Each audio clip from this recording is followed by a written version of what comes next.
Yep. This is the most professional stream on the internet. Uh-huh.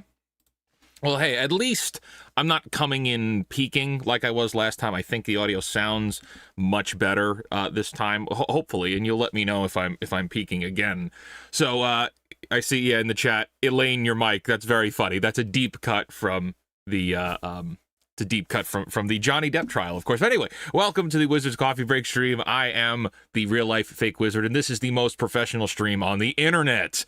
So welcome in, everybody. Yes, I'm very excited. I'm coming to you live from the Wizard's Lair in Cambodia. But of course, no, I've traveled back home. I'm home for the holidays this week. I got to come back a little bit earlier because we had some things we had to do here around the house. So this Thursday is Thanksgiving here in the United States. That's exciting. And it's time you get together with your families and try not to talk about polarizing topics. And that's kind of difficult for a lot of families, isn't it? That's a lot of fun. So, very good. I hope everybody, whether you're in the United States or not, is able to spend some time with your families this week. And we are going to be talking a little bit about something that is a phenomenon that kind of happens with Thanksgiving in the United States, and that is Black Friday. Now, I have a lot to say about Black Friday. I have an entire video already scripted for it that I'm going to be filming as soon as we're done here. I put together, like I had said last week, a holiday shopping guide, but it's more of an anti-holiday shopping guide. Here's the 10 or so things to avoid completely. We'll talk a little bit about that. I'm going to get into the whole philosophy with Black Friday in a little bit, just so you guys kind of know a little bit more about it, because it's a scam, but more on that in a little bit. But that is fun. That is some fun stuff. And then, of course, we have some crazy news in the Hollywood sphere. Hollywood is certainly on the ropes because we have two very polarizing stories that have happened just this week. Okay, so those of you, all 12 of you who may have seen this film, Wolves, over on Apple TV, had a little bit of controversy. So the movie was released, and it was only released to streaming, and seemingly the sequel to it was canceled. We're going to talk about that because it's a pretty big deal, because you had George Clooney and Brad Pitt being a part of that. That's a pretty big deal. So why did that happen? We're going to get into. There's a lot of drama there. You also have the announcement from Hasbro.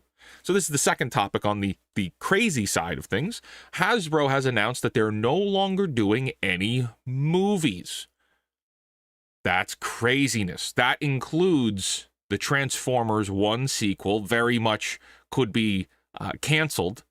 And based on all the other previous films that they've done and television shows that Hasbro has done over the last, let's say, maybe 6 or 7 years, most of them have been colossal failures. So Hasbro is now pulling out of the movie-making industry altogether. So those are the two big topics on one side here that we're going to get into. And then over here, we have, of course, the thing on the title, the thing on the thumbnail, Wicked. There's a lot going on with this Wicked film. Now, I've kind of spoken about it briefly on previous streams. That has been fine. I don't really care for the movie personally. I have not seen it. I have no intentions of seeing it. But a lot of other people have seen it, and a lot of people have some things to say about it. But I don't even care about that. We're going to talk about the box office and the implications of this style of box office and what that means for Hollywood moving forward. So buckle in. We've got a lot of topics to get through today. Bear with me as I get the tech support going over here. Trying to get the screen to show up might take me a couple of seconds to actually pull over screens when I'm doing the screen share. I had to take the stream down last week. I believe it was last week. Because of the audio issues that we had. They were just so bad that I hadn't realized that the peaking of the audio was happening the entire time we were live. And that's sad, because there is a lot of quality discussion that we had in last week's chat. But I unlisted the stream. It's still available if you have the link to it. I'm going to be leaving that up. I'm not going to delete the stream, but it's certainly not our best look, and that is because we were using StreamYard. So now I am back to using exclusively OBS. Also, I'm not at HQ right now. I won't be until after next weekend. So for this stream and next week's stream, I will be here in New York, which means that putting on this show is a colossal pain in the ass because I have to put everything together just before we hit the buttons. So keep that in mind. Bear with me while we get through all of that stuff. But that's actually a good transition for us to talk about something that was spoken about last week and kind of got cut out. So I'm going to transition over here. It's the holiday season. We're moving into the holiday season. And many of you that are watching this, many of you know me well enough by now to know that I can't stay. Okay, this looks really silly. I need to move away. There's got to be a different stream. Background. Okay, yeah, it's a little bit better. This is a little bit better. Okay, so many of you know that I hate corporatism. Many of you know that in all of my videos, I'm often pointing out just how terrible corporations are and that they use tactics in order to manipulate you into buying things. That's going to be very interesting. This is going to come up again when we talk about Black Friday. But so I've decided that with this channel, with who we are, with who you are and who you've learned for me to be and who I am, I think it is the time now, or it is the correct time. It is almost, I feel like a responsibility of this channel to be not only complaining about corporatism, but showing off smaller businesses that may need kind of a shout out, okay? That maybe perhaps they just either can't afford or it's not in their marketing plan to even do social media, whatever the case may be. The reasons vary. I'd like to start doing free shout outs for small businesses on my live streams, on my videos, and finding ways to promote people that otherwise wouldn't have been able to get any kind of promotion like that. And so I invite you to visit fakewizard.com. There is a form fill on there for those of you who'd like to either put your own business in or perhaps send this to somebody who may need it. A business owner friend that you may have, friend or family who may need something like this. We can make no promises, but we can see that on average, all of our normal videos are averaging around 10,000 views. That's pretty good, okay? And so I've never, I've been very clear on this. I never want to take, and I never will take any kind of big marketing paychecks from any kind of like Raid Shadow Legends or cleaning supplies in that's like big name brands. I'm not interested in that. We're not here to get paid from marketing, and I'm not here to sell anything. But if I can do marketing promotion to assist small businesses, I will, especially right now when we're in the holiday season, even if it's a temporary thing. I don't want to hold too long on this. The option is there if you'd like it. If not, don't worry about it. This will probably be maybe the second to last time I mention this. I might mention it again next week, and then that may be it. But we'll see. We'll see. We're going to have some fun. All right, so I think that does it for early announcements. I don't think I'm missing anything else. Well, there is one other thing. So I am going to be, I will be appearing on a Starfinder role-playing game stream over on Moonskull in the upcoming future. I will be a player. So I will be playing. I'm not going to be wearing the wizard getup. I will be an actual player, but I will be promoting, of course, the channel here. I will be playing in a Starfinder campaign. Now, I'm under the impression that it's going to be a horror campaign, so maybe not a PG game as most of my games are, and I'm just going to be playing. So I won't be running the stream or running the game or anything. I will be coming in and playing and then going home. That more news on that when we get to it, but that is exciting, and I'm happy to have been invited to hang out with the Moonskull people. They seem to be pretty good, and I've guest starred on a stream or two, and it's been kind of fun. So more on that in the future when it comes up. All right, that's it. Let's get into the good stuff. Cutting over to the chat now. Now I could see all of you here, and I see the chat coming in. Let's see who's everybody's here. No audio. You're muted. Yeah, I know. I had to. That's fun. I hit the little button when I was testing to shut the mute off, and then I forgot to turn it back on. It happens. It happens. Okay. All right. Shell Smith, I am done with live action adaptations.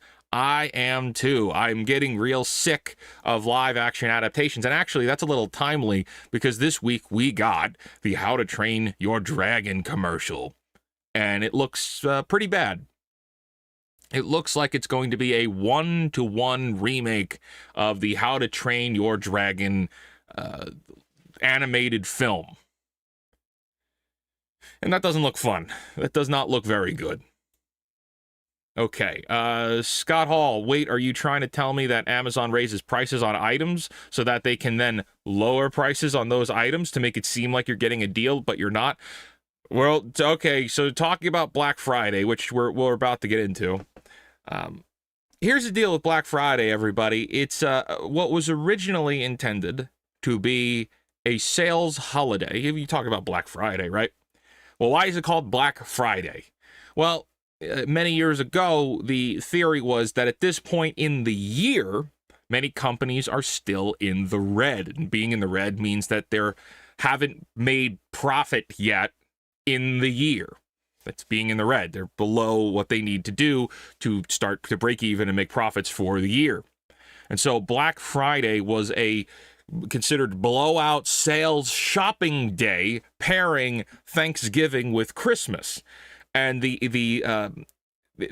ideal was that you would enjoy Thanksgiving and then you would go shopping the next day and do all of your shopping then for Christmas. And if they discounted everything low enough, then you're going to spend a fortune, a ton of money, and you'll have sold as a business. You'll have sold enough to have put yourself into the black, and now you're making profit for the year. And of course, it's towards the end of the year where you need to be reporting that you made money, you were profitable this year, because there's only 1 month left for businesses to turn a profit and report that to their shareholders. So that is. Of course, there's more to the story than that, but that is the majority of the sales story. Fast forward to today, and what was once a single day that was built in to capitalize on Thanksgiving and Christmas and the holiday shopping spree. What it is now is a commerce full week, leading into a full month of commerce in December. Now, the Black Friday sales of old, maybe even 5 or 6 years ago, are nothing like they are now. And so here's a strategy that companies use to find the prices to put on for Black Friday. All of the sales, all right, like 80% of the sales that you see right now on Black Friday and for Black Friday week, they've already been active throughout the year. So what companies do now is they put things on sale throughout the year, and then that's the gauge to find out if that price is low enough, just low enough, to get people to buy it, thinking that it's a big enough discount, because companies don't want to give massive discounts like they used to anymore. You know, you used to be able to you go to Best Buy, and for $600, you were getting a computer tower and monitor, and it was like state of the art. And that was like, well, actually, that was 2009. That was a very long time ago, but gosh, that was a good time. Oh, that was a good time. $600 down. I mean, gosh, you could do that in cash, and you got a state-of-the-art computer tower, and that, for me, that was amazing, because then I came home and I got to install World of Warcraft on it, and I was like finally running through that game, and I was kicking butt, right? But now, now you see it's all things are $10 off or $20 off. You really don't see massive discounts. But there's another piece to the Black Friday puzzle, and something that everybody needs to pay attention to when they're shopping. Companies inflate the prices of the base item to then discount it down to a fake sale price. I'll give you an example. On an average Tuesday, something might cost $23. On an average Tuesday. It's just a Tuesday in September. $23. Let's say it's a file box. Actually, this is true. This is true right now. In September, let's say that there's a file box that you're going to buy and it's $23. Well, right now for Black Friday, the company selling that file box will inflate the value of it, the base price, to $49. So now what should be $23 on a regular Tuesday has been inflated up to $50. It should not be $50, but they've raised it up to $50. And then, because it's a Black Friday sale, they have decreased it down. And actually, in my case, it's $28 now. So I paid $23 and it wasn't on sale, but it's been raised up to $28. And they're calling it a Black Friday sale, and you're saving 35%, 40% sometimes. And the problem is if you don't know what you're shopping for, you could be getting scammed. Unfortunately, Amazon really doesn't have a way to fight this, because store owners on Amazon need to be able to adjust their prices when they want to. That's part of the deal with Amazon. It has to be reviewed and approved, but you can't really fight that. Is there ways to do it? Sure, but then that's going to piss off all the storefronts that are selling things. So something to keep in mind is that there's a lot of scamming now when it comes to Black Friday. The situation that I just described of raising prices and then lowering them so that you think that you're getting a very good deal is something you find most on Amazon.com, Walmart.com, and any website that has external stores selling on their platform. Okay, if you were to look at something like Best Buy, just the store, it's very hard for them to pull this off because there's a lot of record keeping, and they're just one store. They're the ones selling their items. So if you're shopping on Amazon, if you're shopping on Walmart fulfillment, if you're shopping on Target fulfillment, be careful because there's a lot of scamming going on, and especially right now where they've taken something that used to be like 24 hours, then it became 48 hours, and now it's an entire full week of sales. Big bunny ear quotes, because a lot of these things are not really on sale. They've taken these things and they've turned it into a full week of nonsense, but everybody's doing a lot of shopping. So, yeah, that's something to really keep in mind while you're doing a lot of your Christmas shopping. There could be a lot of nonsense going on there. So, yeah, there's a lot there you just got to watch out for. All right, let's see. Scott says, Amazon does the price fixing thing constantly, though. They do this year round, raising the price, then cutting it to make it seem like you're getting a deal. Yeah, they absolutely do it all year round. It's all the perception. You're 100% right. It's the perception of you thinking you're getting a good deal, but you're not. It's marketing, and it's sales.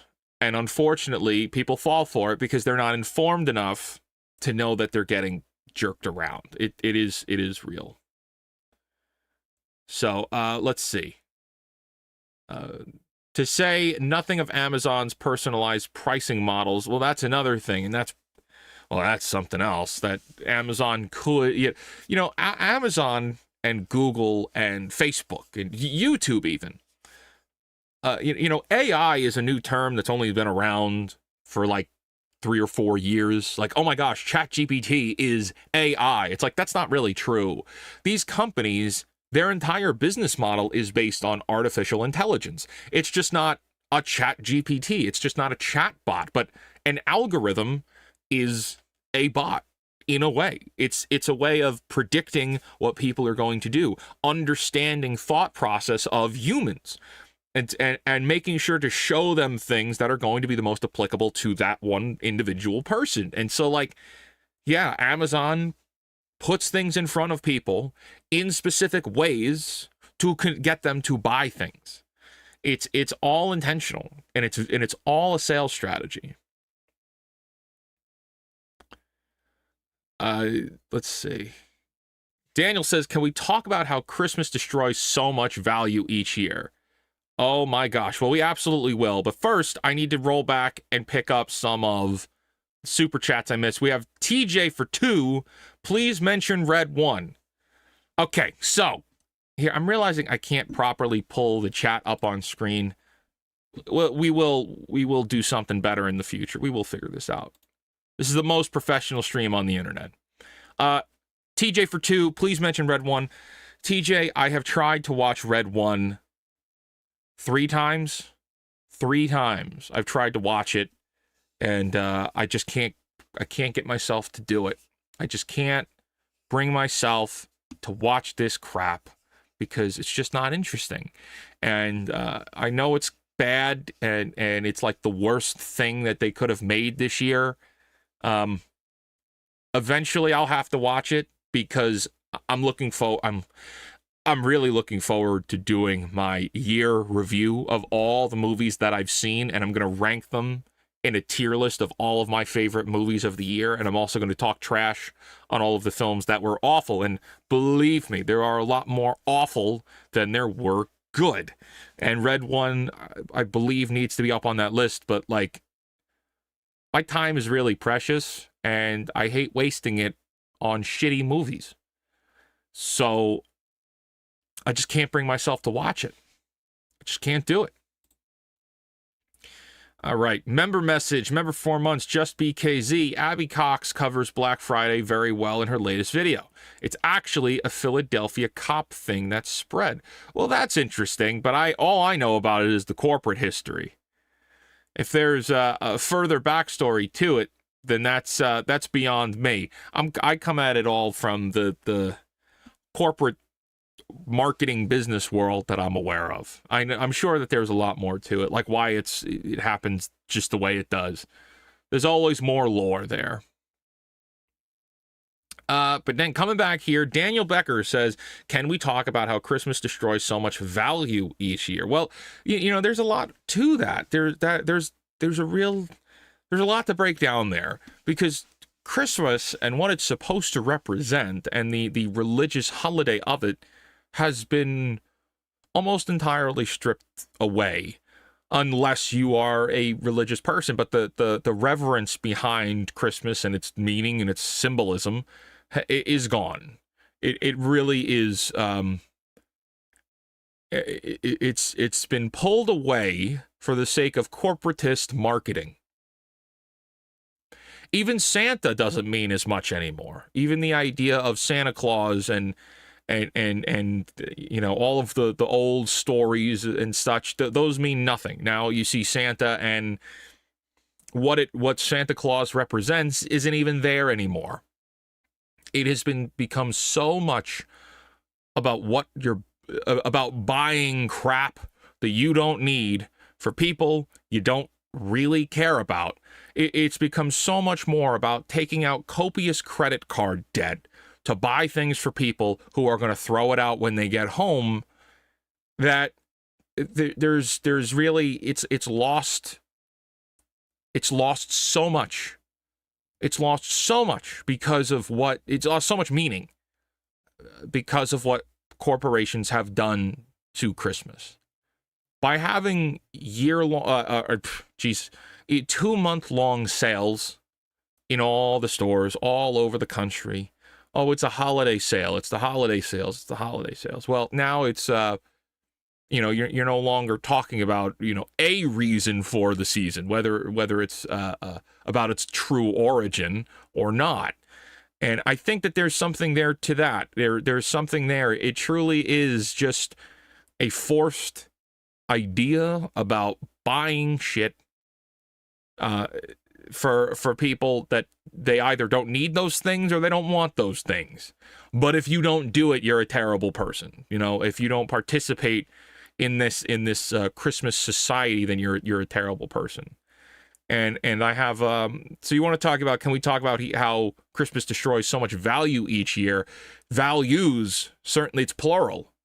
It's not just value. It's definitely values, Daniel. It's the religious aspect has been diminished. The cultural aspect has been diminished. The family values of it are hardly there anymore. And it's just, and this sounds like a humbug, but this is what it's been turned into. This is what the Christmas holiday has been turned into. And that's kind of sad. It's very, very, very sad. And so that's why it's important to think past that regardless of who you are or your walk of life, is to find ways to connect to the original meanings of these holiday seasons, and really what they should represent is giving you another reason to get with your family. Because the older you get, the less time you have with your family, and that's just true, you know. I don't know who you all are in the chat. I don't know what your values are, where you come from, where you live. Many of you I've grown to connect with, but just on this topic, we're talking about the whole like holiday season. Sometimes people are come and go, and sometimes they're gone and they're never gonna come back, and it could happen just like that, and it's like boom. Somebody is here today and they're gone tomorrow for one reason or another. And so this is my message to you is something, and I've said this on other streams. It's get yourself in order, take care of yourself, start treating yourself the way that you would tell somebody. You got to take your own advice. If you're giving advice to people on how to better themselves, you also yourself have to do that. You have to treat yourself like you're someone worth taking care of. And then once you've achieved that, I implore you to go take care of your family in whatever aspect that may be. It doesn't need to be financial. It just maybe just being there is important. And define family as loosely or as broadly as you may need to, but there are people out there in your life. You owe it to them to be there for them in whatever means and regard that you think that is. So forget about the whole shopping bullshit for a minute. And just go be with your loved ones. They won't be there forever. So keep that in mind. Michelle Guzman says the Moonstone RPG thing sounds so good. Yes. So real quick, I guess this Starfinder game that we're going to be playing, I gotta say I'm a little excited about it. I've been working on my character concept for what I'm going to be playing, but I need to get it verified by my by the game master. Got to get it verified by the game master. So I'm excited. It's very fun. Actually, I think I have... So as of right now, I was just dabbling with some, like, art for what I want the character to look like, and it's, like, a little ridiculous. Let me see if I can find it. Oh, come on. It's got to load.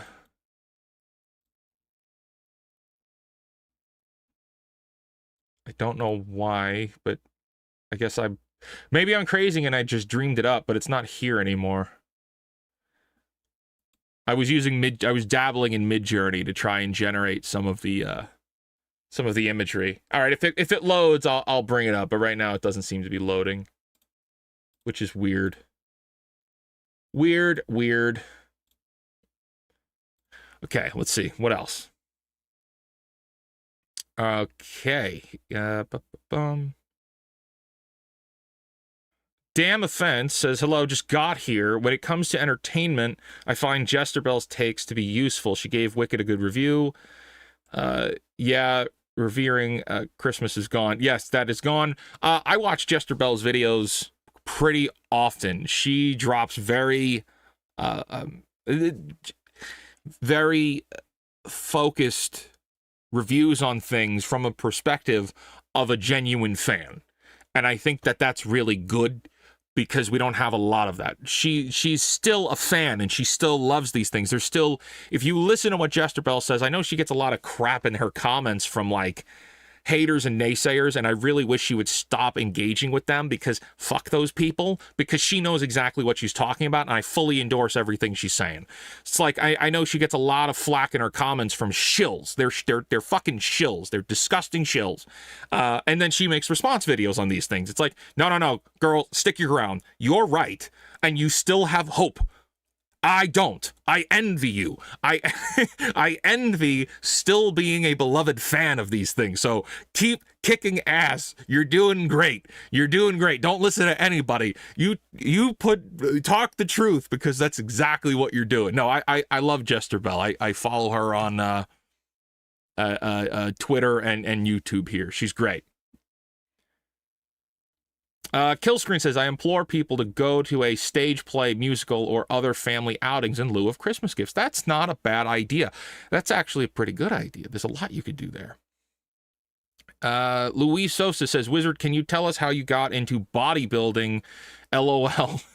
Did you compete in contests? By the way, finished my book, taking a break to edit it over a few times, but it's done. Great. Yeah, look, I can't really do that because I'm not in shape at all right now. I'm not even a little bit. I'm like, I've been doing, I guess I'll just tell you what I've been doing. So I just got back on doing the carnivore diet because I need to cut weight ridiculously. Like disgustingly, I need to cut weight. I've just been, and I feel awful, and I've been eating like a pig, and it's disgusting. And it's like, really, I feel terrible. My energy has been bad, but for the last 2 or so weeks, I've been doing a pretty strict carnivore diet.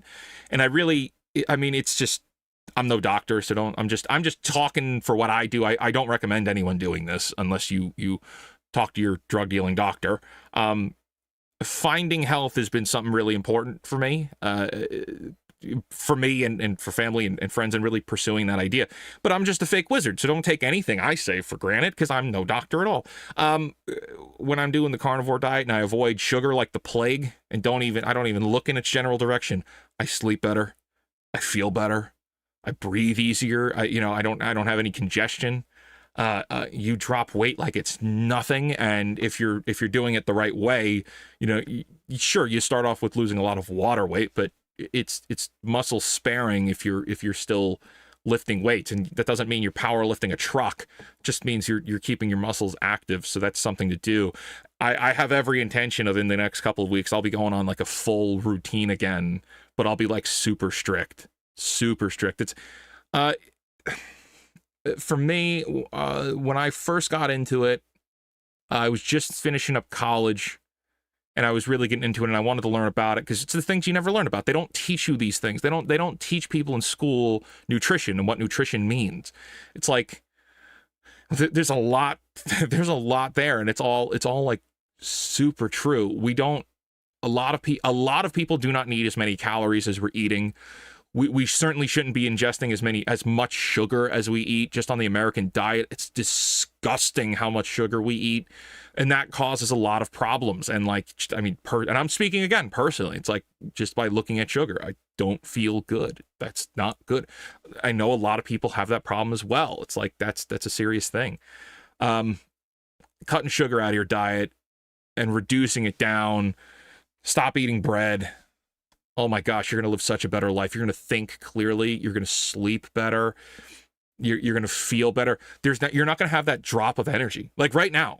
So I being 2 weeks on, and like it's 2:00 here on the East Coast. It's 20 to 2. I haven't had a drop in energy at all. I've had a cup of coffee, but there is no more midday lull. There's no more of that midday like, if the day would just end already. It's like, no, I feel like I got my days back, and like that's an incredible feeling. So again, just talking from personal experience is all. How did I get into it? I started after college, and I wanted to learn what the schools didn't teach us. And I was also an overweight kid my entire life, so I was always a heavy set kid, and that wasn't good. I was always overweight. But I was also super tall, so I'm a giant, but I have the build of a giant. And no, it's been it's also the kind of thing, once you've mastered it, once you've learned about it and mastered it, then you'll be able to do it forever. It's like riding a bike. You never forget everything. Did I compete? Luis asks.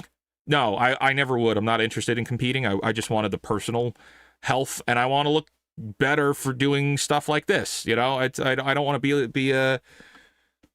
People take you serious, and well, this and really for work. It's when you walk in and you're a sales guy or you have your own business. If you're sweating and you're overweight and you know, it's a sloppy look to people that you don't know yet. And so for somebody like me, who I have to give the greatest first impression, which sucks all the time. It's like you always have to be on your best all the time, which is annoying. It matters. It matters. And that's just the world we live in. But all right, let's carry on. Cammy says, what's the channel you shouted out? Jester Bell. Yeah, Jester Bell's another content creator who covers a lot of the pop culture stuff similar to me. I think she covers much more Marvel than anything. I know she loves the X-Men, and I love X-Men too, but I will not watch X-Men 97. I will not watch 97. Okay. Let's go. All right, let's talk about this. Well, we talked about the Black Friday thing. And, you know, I'm going to transfer away for a second. Let's jump to maybe... Is this going to work? All right, because I don't have banners to put up on the bottom right now, so I'll just do these little scene transitions for a couple of the things that we're going to talk about today. So, Black Friday shopping. Here are a few things you should not get this holiday season. Again, I have a full video on this coming as soon as I finish this stream. I'm going to record it and try to get it out tomorrow morning. Do not buy video game consoles. If you already own a video game console, do not waste your money buying an upgrade. Okay? You're not upgrading anything. You're not upgrading a thing, because the Switch 2 is going to be coming out in a couple of months. Like the new Nintendo Switch will be out very soon. Do not buy any Nintendo Switches. We're getting a whole new console soon. PlayStation 5 Plus. There are plenty of videos out there that show how similar the PlayStation 5 Pro, rather, the PlayStation 5 Pro, which is like $800, if I'm not mistaken, $700 or $800, is very, very similar to a base model PS5. There's no reason to get it. There's no reason to get it, okay? Save your money. Do not buy that. Don't buy another PS5 either. If you already have a PS5, do not buy a new one, okay? There's just no demand for it. There's no reason for you to have it when Sony has already been on record saying that it's only a matter, like, that's outdated tech to them already, like, which means the PlayStation 6 is right around the corner, okay? So don't buy any consoles. I also do not buy the PlayStation Portable. The PlayStation Portable screen is a very expensive piece of technology that has such minimal features to it that it is not worth the $200 investment to get in on it. Don't buy that. There are plenty of games to not buy, but we've talked about those on plenty of streams. Do not buy Dragon Age Veilguard. Don't buy Star Wars Outlaws. Don't buy Dustborn. Don't buy, well, Concord's taken offline, but don't buy these games that are made by companies that need to be crushed. Like, and by crushed, I mean financially flop and the entire leadership team be fired. Okay, we don't support those games from companies that don't have our best intentions at heart, regardless of who they are. If we look at something like Star Wars Outlaws, the furthest discount that it's been given is it's down to $50 in some places. It's $52 on the PlayStation Store, but if you were to go on Amazon, I believe that right now it's down to $49.99. That is still too much money. I don't care how good the game is. It's not worth $50. It might be worth $20, but wait for it to become $20. So, okay, see a couple comments here. I want to jump to your comments. From, we will jump back to the coffee house. Okay, let's see. DGK Drago says, what about the Xbox? My sister needs a console. Well, Drago, my question would be, what's the motivation for the console? Do you play on the Xbox? Are you trying to play with your sister on the Xbox? Like, I need more details there. Do you have a console already? Is this a first console for her? Are you an Xbox player? or is it a generalized which console should I get for my sister? You shoot me some more details, and I'll be happy to give you more support on that one. Personally, I don't care for Xbox. I own one. I think the Xbox games are pretty awful as far as the optimization of the games are. The way that Xbox optimizes its new games is that it optimizes it down to its lowest common denominator, which is the Xbox Series S, which is a very low caliber system comparatively to other systems in the games industry. So something like Starfield runs terribly because it's optimized down to be able to handle itself on the Series S. That problem happens more often than not, so it's something to keep in mind. A few comments back. TJ says Dragon Quest 3 is legit. Dragon Quest 3 is going on my list of recommended games to buy, with the caveat there of you need to be prepared for how annoying the appearance A, appearance B system is going to be. So they've stripped the genders out of Dragon Quest 3, and not to its betterment. It's to its detriment. It's an annoying fucking thing that they did that makes it where now, for someone like me who's never played Dragon Quest 3, I have to learn how all of the pieces of the game work and how does everything come together, and knowing that there are certain personality traits or certain statistical benefits that are behind an appearance B. Well, for me, and I have to go and figure that out, and that's annoying. Or how the dialogue, the characters, when they're discussing things, will reference to you, the protagonist, they will reference you as they. No, I'm a he, or maybe I'm playing as a she, but I'm not a fucking they. So so you could be playing the game and they'll be like, "Oh, I will go get them." I'm thinking there's more people. Where are the other people? You've gypped me on people. You said them. Who is them? We're one fucking person. So it's that plurality of the language there for the inclusiveness has actually made it difficult to understand. Yes, this is a massive nitpick. The game is significantly more fun than it is annoying, but it is there, and it is fucking annoying. So very much keep that in mind. Are you body type 1 or body type 2? Yeah, I had to choose body type 1, but I'm finding out that if you chose body type 2, or really the woman character, if you chose the woman character, there's a lot of statistical benefits to playing as the girl. But yeah, the game is fantastic aside from the bullshit ideology nonsense they injected into the game. Really shouldn't have had that. Nuker Monkey Games says, Wizard, thoughts on Stalker 2? I'm loving it so far personally. I haven't gotten it yet. I don't have the time for it yet, but I want to play it. I've seen everybody talk about it. I see a lot of people loving it. It is on my to-do list. I probably won't get to it until next year. And that's sad because I'm so busy right now. Okay, let's see. Did we hear back from Drago yet? Haven't heard back from Drago. I'm going to continue. Killscreen says Steam Deck. Okay, so this is the next thing on the list. Let me jump back over to the what was I on? Was I on the late night? No. I think I was on the X-Wing. Okay, we're back in the X-Wing. Okay, the next thing, do not buy this. Stream Deck. Oh my god, I can't believe you said that. Don't buy a Stream Deck. That's crazy. Stream Decks are amazing. Hold on. Stream Decks, Asus ROG Allies, Lenovo Legions, Logitech G Cloud, I think it's called, are portable gaming devices that connect to your Steam account, your Epic account. They're portable gaming devices to play computer games on. These things are portable computers. They run operating systems most of the time. At least the Asus ROG Ally does, okay? This is really important. Crap, I hit the wrong button on my chat. And now I lost the chat. Go back. Damn it. Hang on. I have to bring it back up.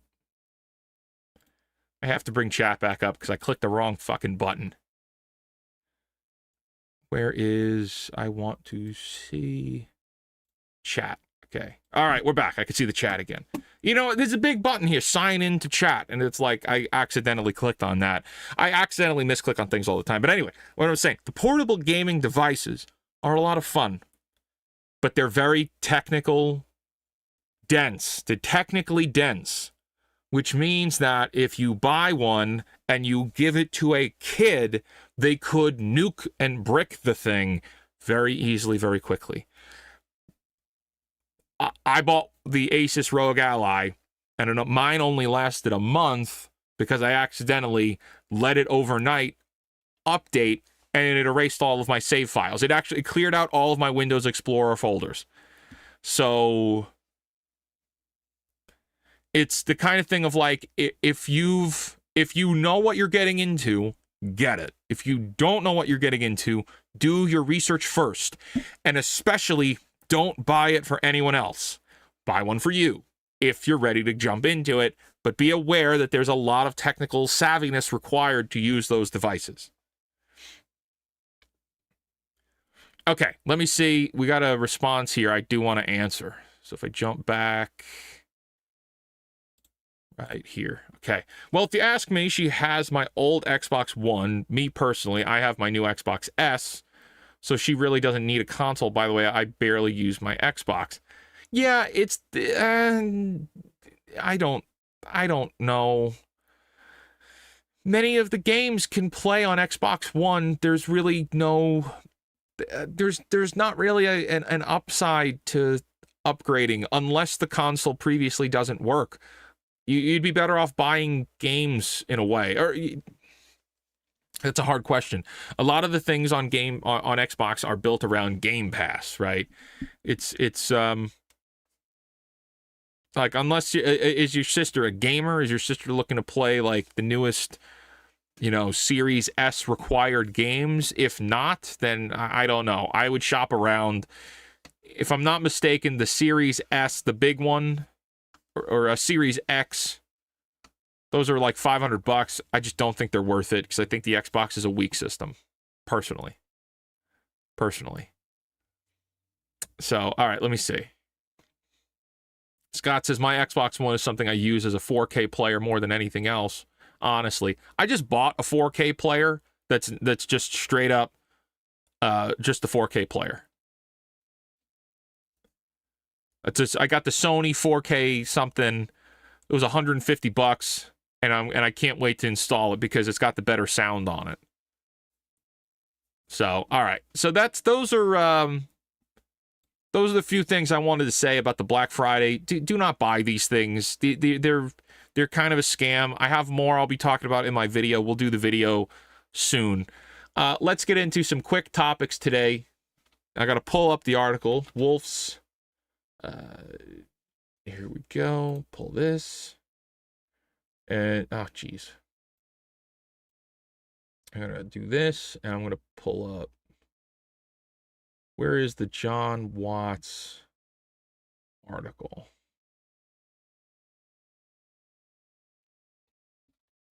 I got to find the article. Here we go. All right, now let me do the screen share. Remember, you got to bear with me so I can get this stupid stuff going.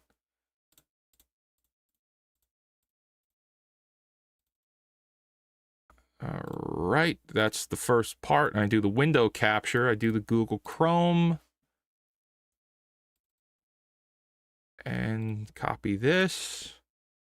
And then over here, because I have to make all of the screens in real time with you, which could be a little annoying, but if you bear with me, we can kick some butt still. Then I'll put this behind me. So that's all good there. Then I make this huge. And transition. And I think I did it.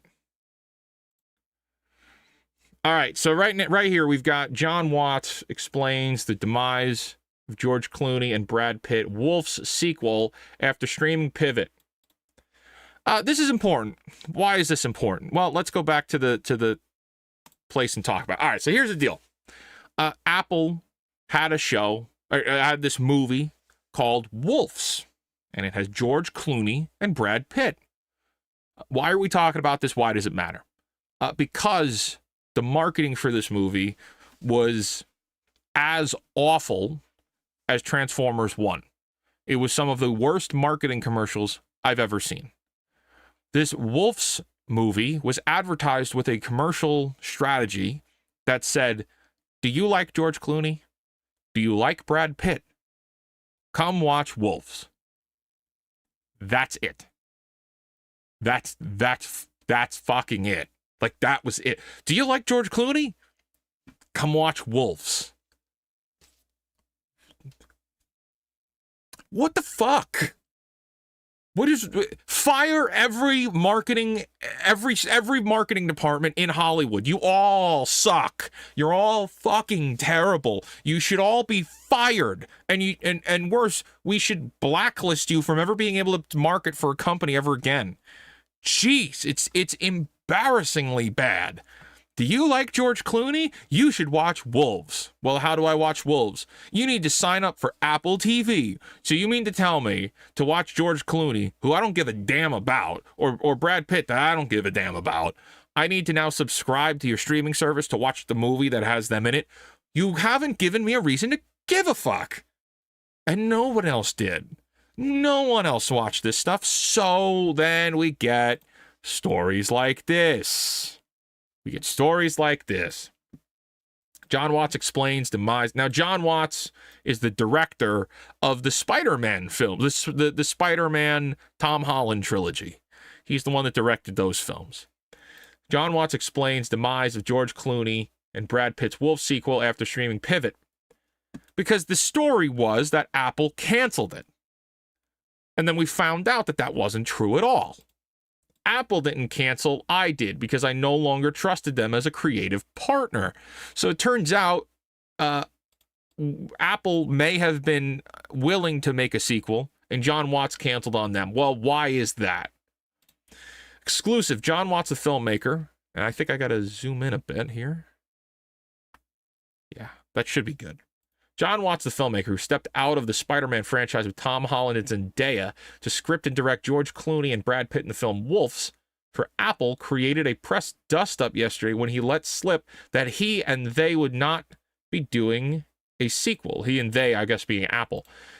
Even though Wolves became by far the most viewed feature film ever released on Apple TV+.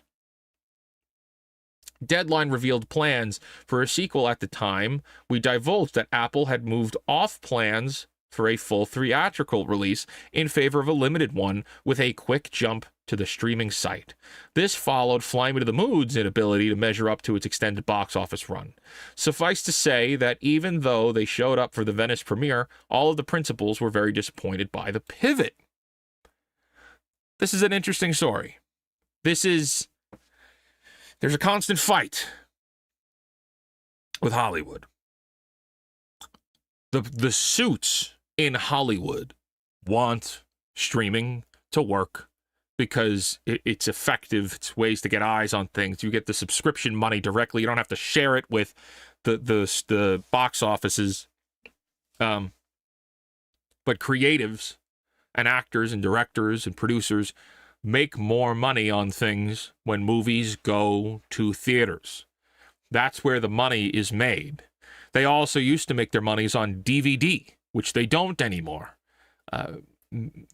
These are big time discussions inside of Hollywood.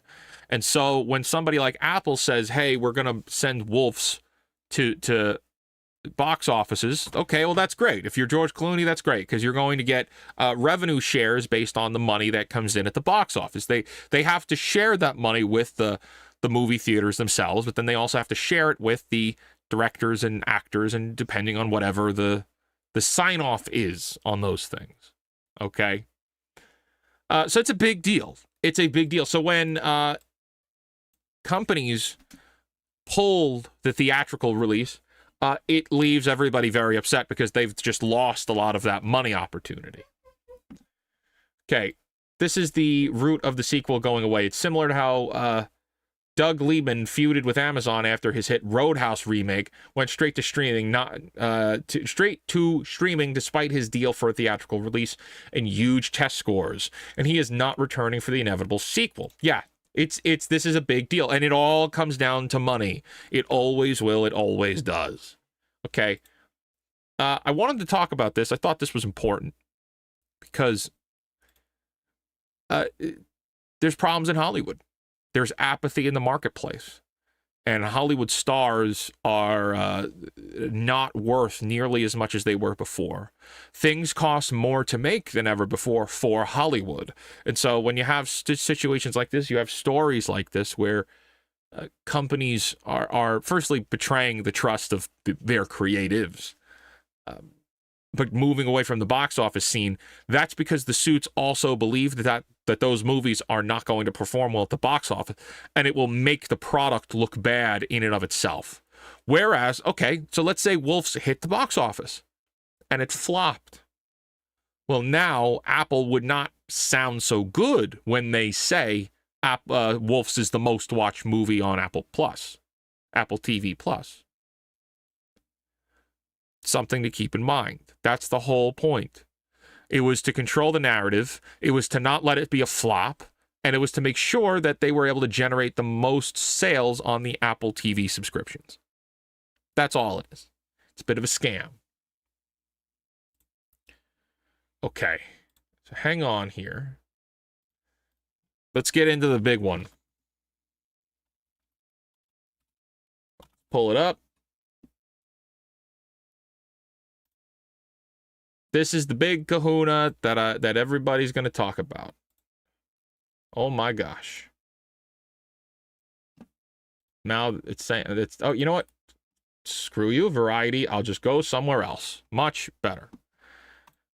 Switching over to here. Okay. Wicked casts $164 million spell in global opening.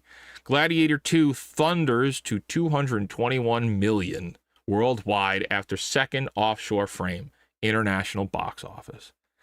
There's a lot of channels that cover box office and box office results and why it matters and why it's important. But this is kind of a big one because, and I want to talk about it from the marketing aspect. I'm a marketing professional. I've been in marketing for over a decade now. So these kinds of things are very interesting to me. And it's, of course, following entertainment is really interesting too. Just to define these two movies, Gladiator 2 is more or less comparatively, it's a Force Awakens version of Gladiator 1. And in the same way, it's Star Wars The Force Awakens is just a retread of Star Wars A New Hope. It's a soft remake. Okay? Gladiator 2 is a soft remake of Gladiator 1. It's virtually the same movie. So it's very, very, very similar in and of themselves. It's very similar. Wicked here is a derivative to a derivative, okay? With Wicked, you had the book, which is very controversial. I don't care about the book. I know very little about the book. I'm just not interested. A derivative of the book was the Wicked Broadway show. They turned it into a Broadway show. Oh, no, I'm sorry. It's another derivative. It's actually a fourth derivative. So you had The Wizard of Oz, derivative down to Wicked the book, which is not very liked, which was then derivative down to the Wicked Broadway show, which has now been reduced down to the derivative of the movie. So it's the fourth derivative of The Wizard of Oz. And so the Broadway show I thought was very good. It's a timely thing. The music is very, very good. But it retells the story of Wizard of Oz, and that's kind of the point, is that each iteration of this retells the original story to the point where it's so far away that the original story is meaningless based on how far away you get from it. This Wicked movie, I have absolutely no interest in. I don't care. I don't care because I don't really care about the cast. I don't care about the cast. I understand there's a lot of love for Ariana Grande, and I respect that very much. Cynthia Erivo, I don't know her full name. I don't really give a shit for. I also don't really care for Ariana Grande. I just don't. Not my thing. But it's very clear that this movie is intended for young girls, young women. This movie is very much targeted to the same people who liked Barbie, right? That's the same area. It's the same demographic. It's for the people who liked the Barbie movie. That's who this is for. And so, yeah, both of these things did massive box office numbers. Massive box office numbers. So this is, it's a pretty interesting time. And every time that I saw a commercial for this movie, all of the trailers for Wicked were, they were terrible. They were all based on this idea of extending the trailer out much further than it needed to be. So whereas I saw the Broadway show and I liked the Broadway show and I was like, oh, okay, a Wicked movie, I'd like to see that. The trailers are just too long and they gave away almost the whole movie in the trailer. Here's another thing that's important to know is that Wicked is split into part 1 and part 2. Many people were surprised when they sat down and they saw Wicked Part 1 as the subtitle in the theater. They did not promote that. They didn't tell people about that because people are sick and friggin' tired of part 1 and part 2 movies. For the love of God, can we just go to the movies and have one satisfying experience without needing to come back a year later for a freaking sequel? We don't care that much. No one cares that much anymore about these things because you've made them so shit. They're not good enough to warrant the requirement to have a sequel. So so they lie in a way. Everybody thought that they were going to see Dune 1. It was just going to be Dune, and that was it. It was going to be all of Dune. At least if you know the books, you know that will be impossible because Dune is so massive. So, of course, Dune Part 1. And everybody's like, oh, man, it's a Part 1? Of course, those people being the lay people who don't know any better. But this Wicked film really shouldn't have needed a Part 2. But they know that it's going to make money, as it very much has here. If $164 million, it's pretty good. So it's something to keep in mind. So, where are we at? Refresh for the latest. Universal's Wicked is singing at the global box office with an estimated $164.2 million debut. That's only slightly off from where it was projected to land through Sunday, as we noted yesterday. See below. The split on the John M. Chu directed first installment of this Broadway musical adaptation. It's $114 million domestic and $50 million from the international box office. Meanwhile, and before we dig further into Elphaba and Glinda's opening numbers, Paramount's Gladiator 2 has rumbled past the 2-century marker now with $221 million worldwide. This includes 2 weekends overseas, plays domestic. Ridley Scott directed sequel launched early in the offshore markets. Yes, it was actually in Australia before it was in the United States. It was in other countries first. The North America launch was $55.5 million, while the sophomore overseas frame added $50 million for an offshore running accumulation of $165.5 million. The difference here, what's the difference between the two? And I saw the chat bringing this up. The cost to make these movies, they've broken even. Let's put it this way. Both of these movies have effectively broken even, or they're incredibly close to breaking even. Okay, Gladiator cost $225 million to make. Wicked cost $125 million to make. Now, how do we do the box office math? Well, it's always the price to make it times 2.5 in order to make its money back, and that includes the money that is raised in the box office. So, who did? Paramount. Paramount's Gladiator 2, right? So if they put in $225 to make it, you need to then account for a marketing budget, but then you also need to account for the box office on top of that is supposed to be split with all of the movie theaters. That's why you have to multiply it by 2.5, because typically a marketing budget is also the same size of the movie itself, plus then everything on top of that is going to go back to the theaters on the money that has been spent. So you're looking at something much closer to, I mean, Gladiator 2 has certainly made a lot of money. It needs to continue making a lot of money in order to firstly break even and then make profit, which based on these numbers, it very much likely will. It will be profitable. Whereas, of course, then Wicked, Wicked is having a somewhat of a smaller Barbie effect, but it is, here's the difference. Barbie was not sold as a musical. Wicked is. Musicals turns off a lot of men. Men do not care to see musicals. Men go to see musicals on date nights, or if they're gay, and there's nothing wrong with that, or you're just, a guy like me who enjoys some of that stuff. You enjoy the musicals and stuff. They're kind of fun, but that's a very small amount of guys. So guys on their own are going to go see Gladiator 2. They're not going to go see Wicked on their own. Okay? So that's something to keep in mind. Yes. Yeah, Scott says here in the chat, I like a good musical. I do too.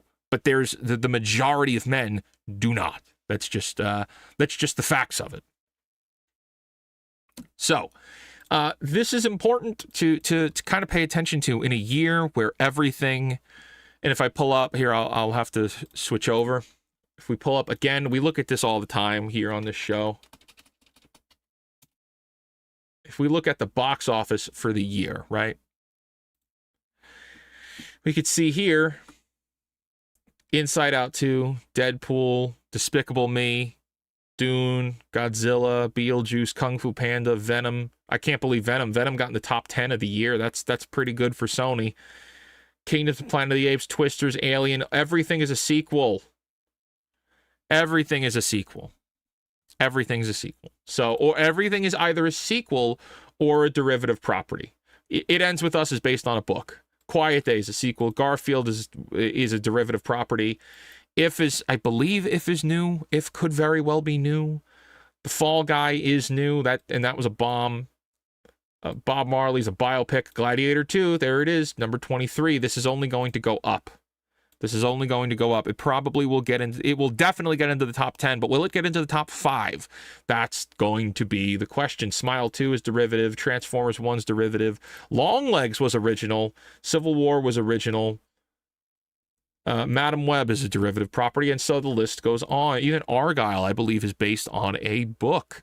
So a lot of this stuff is, we're living in a box office where you're either a sequel or you're a recognizable property, and that's just that kind of sucks. That's kind of a sucky place to be as a fan of cinema and as a fan of movies. I want to see more original ideas, or even then good stuff, because a lot of this stuff is just basically mediocre. A lot of these things are mediocre when they're just barely good enough. Okay. So with that, my friends, we are already past the hour mark here. I've actually got to run. I have to go work on a video, but I am here with family. It is Sunday. I got some family here today. I did want to make sure I spend some time with you, and I want to be on these shows. And we're constantly getting better with a lot of these things. So I'm going to be tying up the show for today. I hope you had a lot of fun. Let me know in the comments below if you did enjoy this. Now, I do think there were super chats that I may have missed, so I'm going to just scroll through real quick and make sure I didn't miss any. Hang on. Okay, back to Just BKZ for a 10.